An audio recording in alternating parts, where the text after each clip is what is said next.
Hi, I'm Rob, and today we're at the Fisherman's Rest in Titchfield. So the Fisherman's Rest is a 19th century pub, and the first landlords, quite busy in there actually, so there's quite a lot of living accommodation above I suppose, were John and Harriet West in 1800 and something, late 19th century, and they have 5 children.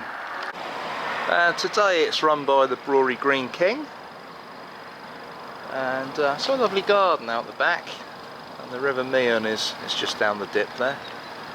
Anyway, to start the walk, we're going to walk away from the Fisherman's Rest, through that archway, into the grounds of Titchfield Abbey.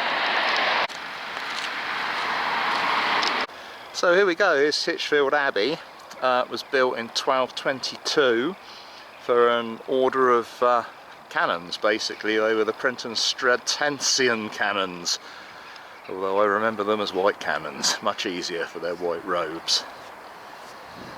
They went on quite merrily. They were scholarly folks. There's a big library in there apparently. Until 1537 of course, when Henry VIII changed everything with the dissolution of the monasteries, and all his toadies, and in this case one Thomas Wriothesley, who became the first Earl of Southampton, they acquired all the lands that once belonged to the church. Now Thomas Wriothesley actually moved in 11 days after the poor old canons were told to leave. It was that quick. He went on to have a son, Henry Wriothesley, and Henry was a great friend and patron of William Shakespeare, so Shakespeare often visited here. This gatehouse with the turrets is Wriothesley's mansion. There was the chapel there, the church there, but that was torn down, and the stone used to build the mansion. In the mansion's day it was called Place House, and it had a lot of important visitors. Edward VI, Queen Elizabeth I, Charles I and Charles II all came here. It passed from the Wriothesleys, the Earls of Southampton, to the Earls of Gainsborough, and then the Earls of Beaufort, and then it became abandoned in 1781 and remained that way basically as a ruin, where the villagers locally raided it for all the stone and building materials and things, until the 20th century. And then it was bought by the government, and eventually it was passed on to English Heritage, and it's now open for free. You can visit for free. The car park's £2 unless you're a member, and then it's free, but you can actually visit the Abbey for free for nought. It's a good visit.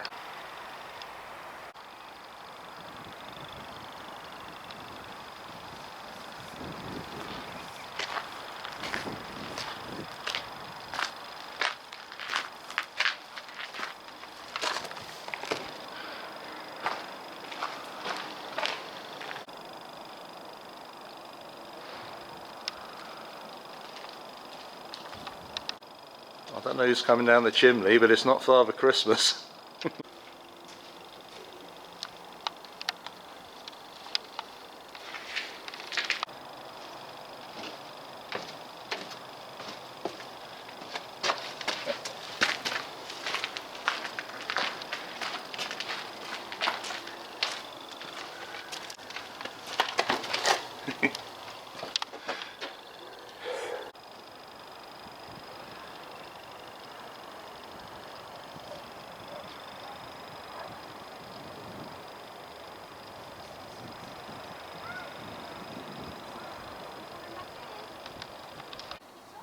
Water levels well up on the well. It's a shame it's winter. I can see it's to preserve it. There's sand over things like the medieval tiles, and also somewhere there's an inscription outside the refectory that says "Remember the poor," but everything has turned into sand pits, so I don't know where that is. Anyway, enough of this lovely abbey, let's get on with the walk. So after our visit that's opposite the pub to the abbey, we turn left and we walk up this road. No pavement, so be careful. So if you fancy a weekend away doing the walk, or maybe a holiday if you live further afield, there's a campsite literally a few yards up the road, Droveley Farm. And even at the back end of November there are people here camping.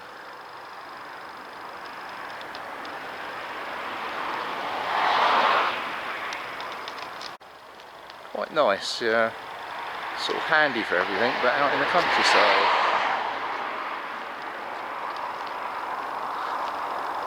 Anyway, we continue up the road. So as we carry on up the road, just past Riverbank House and this thatched barn, you'll see a junction up there, and we're going to turn left. So don't carry on that way, you'll end up in Wickham. Instead, turn left into Sedgensworth Road.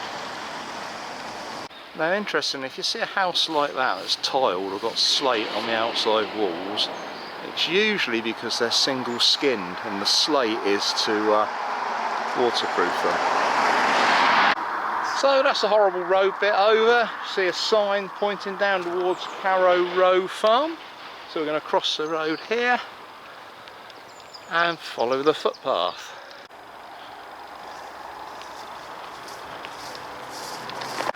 So here's a test for all you country lovers. What sort of tree is this? No, you're wrong. It's actually a mug tree. As you can see, it's fruiting right now, and the tree is almost ready to harvest.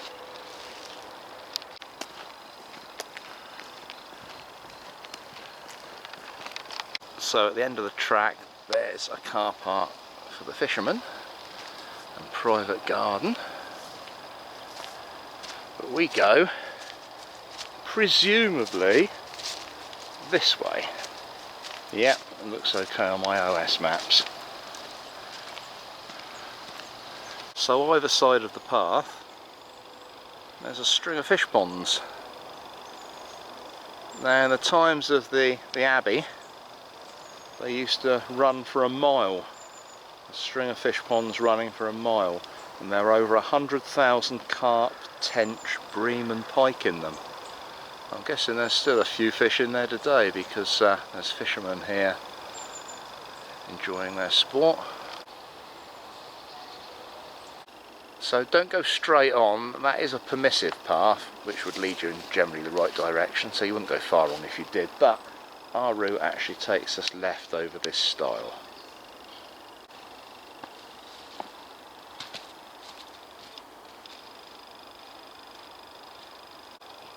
So the Abbey in the background, we're going over this stile to the right. So a bit of an odd footpath here, there's a rope there, you unhook that, walk through the muddy horses doo-doo, and over the stile there, and then carry on down the path there.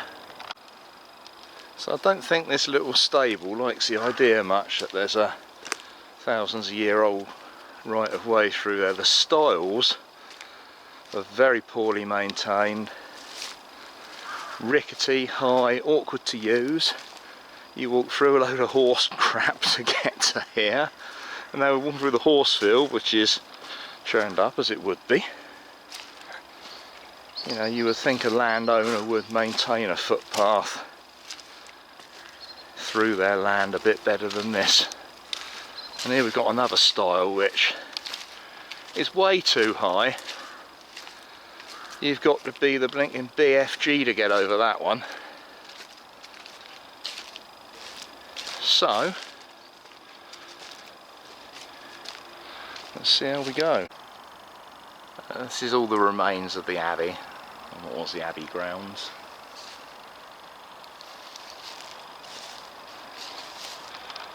So we leave that field with some gratitude and we follow the route right-handed along this track. Now it may well have been easier to use that permissive path there, which would have been straight on when we turned to go down towards the stable. Looks a lot easier than what we've just done. Anyway, onward. I believe this is owned by Titchfield Festival Theatre. who perform a lot of plays and has got a lot of sites around here. Anyway, we go right-handed. There's some friends. There's no signage along these footpaths, although it is a public footpath, so the horses are probably the friendliest things here. Anyway, we carry straight on. Nothing to make a rambler feel more unwelcome than no signs and dodgy stiles. I think we're safe enough walking by. I think they're asleep. That's the hive over in the bushes. So at the top of the path you come across Friary Meadow, some sort of new build. And you pass that, resisting the temptation to walk down the nice clean pavements, but there is a nice gravel footpath that just the other side of the fence. Well, I was debating, is it an office campus? What is it? And it turns out it's a retirement village. Now the dodgiest part of the whole process, crossing the A27. At least there's a refuge. So, having crossed the road, Holmfield Mobile Home Park. And just tucked in here is a footpath. You'd never guess that driving by, would you? I'm thinking that might be another beehive there, don't know though. Anyway, the path you're looking for is in the corner of the field. It goes off left-handed. And it's marked, this one. It's a miracle. Nice tree house. And you come out onto the lane by Tinkerbell Creations. So we've turned right here. The route actually goes left, but I want to take you down and show you the theatre. So I came off route to show you this little theatre, and it's the Titchfield Festival Theatre. And as I say, this drama group, they put on some great performances. But what's special about this theatre is it's the only fully sustainable theatre in Europe. Now they've got solar panels, they reuse water, they've got china crockery, all sorts of things that make it fully sustainable. So, you know, top marks to them. As I say, really good theatre company, really good actors. They do, I think it's about 30 shows a year, over several sites, including that barn I think that we saw earlier. And yeah, it's really good. The only downside I've got to say, and sorry because the people were so lovely and the production was so good, but the seating in the main auditorium, it is so close. I'm 6'3", and I didn't even have room to get my knees up around my ears. I literally had to put my legs out into the aisle. My wife's 5'2", and again she was cramped as well, so adjust your seating in there and I'll come back and watch another performance, because they're very good performances, but it was just a bit too uncomfortable for me last time I came. But anyway, well done chaps anyway, it's brilliant. For Amdram it is great. So I'm going to head back up the lane where we came from again to continue the walk. So we now have the luxury of a pavement. And we carry on this lovely pavement. Happy Thanksgiving, folks. Let's turn left at the junction ahead. So we're descending Coach Hill now into the oldest part of the village, which is also the centre of the village.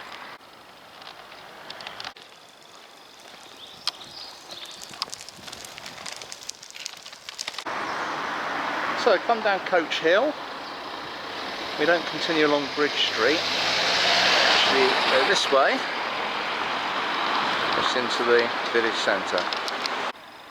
So Titchfield has been here since the 6th century. It was founded by the Jutes, which were a Danish tribe, if you like, or a Danish group of people.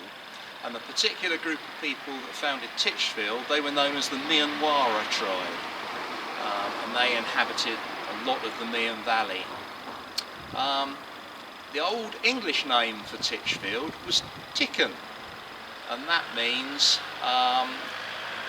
basically a field of goats or kids, young goats. So Titchfield means basically a field of young goats or kids. A lot of the houses are old 16th, 17th century ones. You can tell from the wonkiness. But yeah, when the Jutes arrived in the 6th century, that's when it became a port and a market. You could sail right up the Titchfield along the River Meon from the Solent, as in a couple of 100, 300 years ago maybe. Then it all silted up, and the Earl of Southampton dredged a canal, and then that didn't really work, and that was dammed up and all sorts of things. But it's no longer a port, and it's I'm not sure if they got a market here or not. I don't think they do.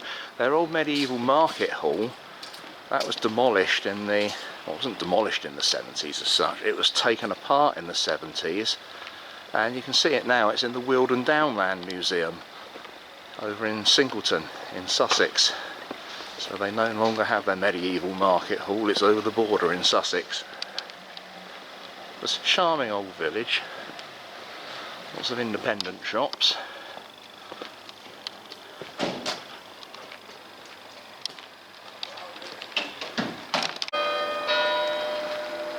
So I'm going to detour down Church Street.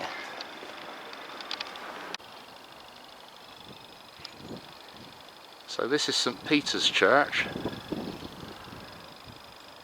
And the origin of it is 6th century. That older part of the building you've just seen to the left. And it is actually the oldest used church in the whole of the country, dating from 680.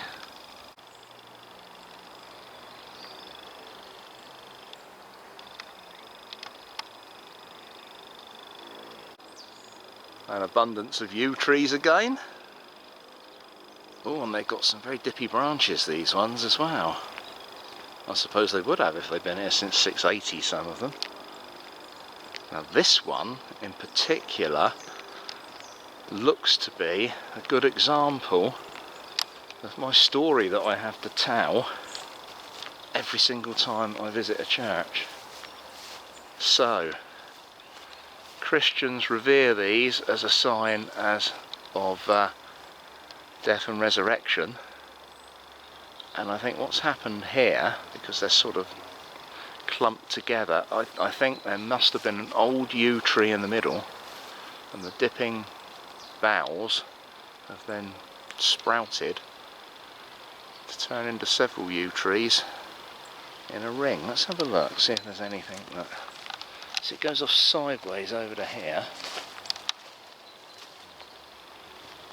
Perhaps they all come off of this one in the middle. New life from old, as they say. Anyway, let's go back to the main village street now. We've seen the church. So as we get back onto the main street, I'll tell stories of famous people that lived here. And the first one, a chap called Richard Austin. There's the Bugle Hotel, and they've got one of the fireplaces from the Abbey in there apparently. Anyway, getting back to Richard Austin, he was one of the first colonists in the United States, and he landed in Boston in 1638.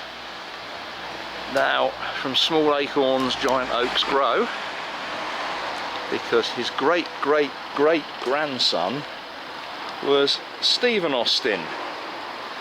He's probably scratching your head wondering who that is, but to our American friends, especially the ones from Texas, he is the chap responsible for founding the state of Texas. Now, the other famous person, of course, that lived here, very well known to me, Steve Claridge. Who's Steve Claridge? Famous Pompey player. Now, I'd like to think they named that pub in the Hampshire dialect, but I think the H has just fallen off. It's the Queen's Head, isn't it? It's Queen's Head. So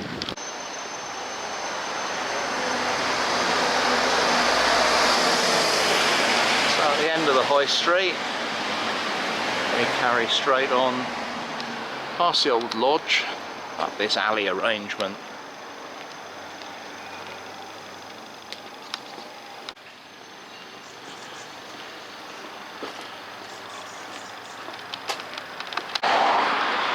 So here we are, A27 again, and we got to cross the road and take this footpath directly opposite. The playing field's over there. That's where they used to have a big firework party put on by the Titchfield Bonfire Boys, and then there was a big carnival, lit up carnival down the High Street in Titchfield afterwards. It was a great event. It stopped a few years ago now. Usual things, insurance costs, that sort of thing. Don't know whether there's any plans to resurrect it. Probably not. Let me know if you know better. So as you see on your left, there's the Great Barn again. So nearing the end of our walk. So here we are, back at this junction. Remember, that was the permissive path I said was easier than going through the horses field. Do yourself a favour and do that. The horses field is pretty much impassable. On the way out, that is, not now. We're turning right now, head back down towards the pub. So we carry on down the track past Stewart's Garden Centre until we meet the main road. It's the Wickham to Titchfield Road, or vice versa. And we're going to turn left and finish up in a few yards at the pub. It's quite a sweet little garden centre, this is. It's, yeah, I remember going to this one. Yeah, my wife remembers going to this one. There's lots of pots and things. And then if you want a bigger garden centre, there's one up the road, but that's a nice one. But anyway, we're going to turn left on the road here. So there's the River Mee, and it literally runs around the back of the pub. And look at all the geese over in the field. I don't know whether they've flown in or flown out. Maybe birders could tell me. Waiting to fly out, I think. So here we are once more, back at the Fisherman's Rest. Nice walk. A little bit dodgy on some of the little lanes there. So bear that in mind if you're thinking of bringing children. The footpath through the horses field, really horrible, so take the permissive path. But other than that, 3 miles of great walking. Nice little walk. Anyway, if you enjoyed the walk, then please like and subscribe. I'll see you on the next one.